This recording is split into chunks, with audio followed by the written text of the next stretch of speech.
এবার ইরানের বিরুদ্ধে আন্তঃমহাদেশীয় ব্যালিস্টিক মিসাইল নিক্ষেপের অভিযোগ তুলেছে ইসরায়েল। প্রতিরক্ষা বিভাগ আইডিএফ এর দাবি, সম্প্রতি দিয়েগো গার্সিয়ার মার্কিন ঘাঁটিতে ছোড়া ক্ষেপণাস্ত্রগুলোর পাল্লা ৪,০০০ কিলোমিটার, যার রেঞ্জে থাকবে ইউরোপের বহু শহর। এদিকে যুদ্ধ শুরুর পর ইসরায়েলের সবচেয়ে ভয়াবহ হামলা চালায় ইরান। রাতভর দক্ষিণাঞ্চলীয় শহরগুলোতে চড়ে তাণ্ডব। এর আগে ইরানের নাতানজ পরমাণু কেন্দ্রে হামলা চালায় যুক্তরাষ্ট্র ইসরায়েল যৌথ বাহিনী।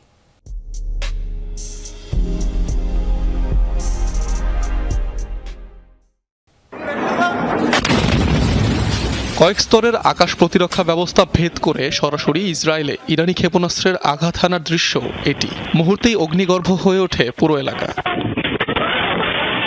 নাতানজ পরমাণু কেন্দ্রে হামলার জবাবে ইসরায়েল জুড়ে শনিবার ভয়াবহ অভিযান চালায় ইরান। সবচেয়ে ক্ষতিগ্রস্ত দক্ষিণাঞ্চলীয় শহর দিমোনা, যেখানে ইসরায়েলের গুরুত্বপূর্ণ পারমাণবিক কেন্দ্র অবস্থিত। ১ ঘণ্টায় ২ দফায় আইআরজিসির ক্ষেপণাস্ত্র আঘাত হানে অঞ্চলটিতে। হামলায় আহত অর্ধশতাধিক মানুষ। বিপুল ধ্বংসযজ্ঞে যখন বিপর্যস্ত ইসরায়েল, তখন প্রতিরক্ষা বাহিনীর অভিযোগ ইরানের হাতে রয়েছে আন্তঃমহাদেশীয় ব্যালিস্টিক ক্ষেপণাস্ত্র।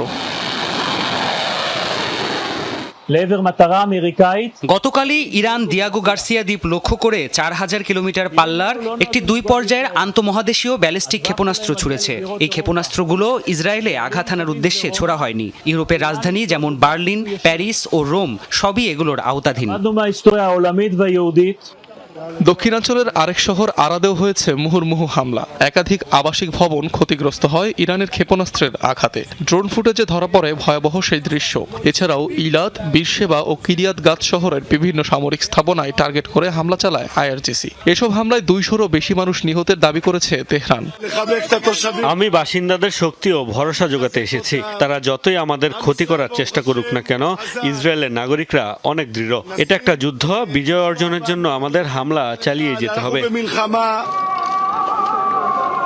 এর আগে ঈদের দিন ইরানের গুরুত্বপূর্ণ নাতানজ পরমাণু কেন্দ্রে হামলা চালায় মার্কিন ইসরায়েলি যৌথ বাহিনী। এতে কোনো ধরনের তেজস্ক্রিয় পদার্থের নিঃসরণ হয়নি বলে নিশ্চিত করেছে ইরান। রাজধানী তেহরানেও হামলা চালিয়েছে যৌথ বাহিনী। শহরটির পূর্ব ও পশ্চিম অংশ জুড়েও চলে অভিযান। এছাড়াও হামলার শিকার হয়েছে কারাজ ও ইস্পাহান।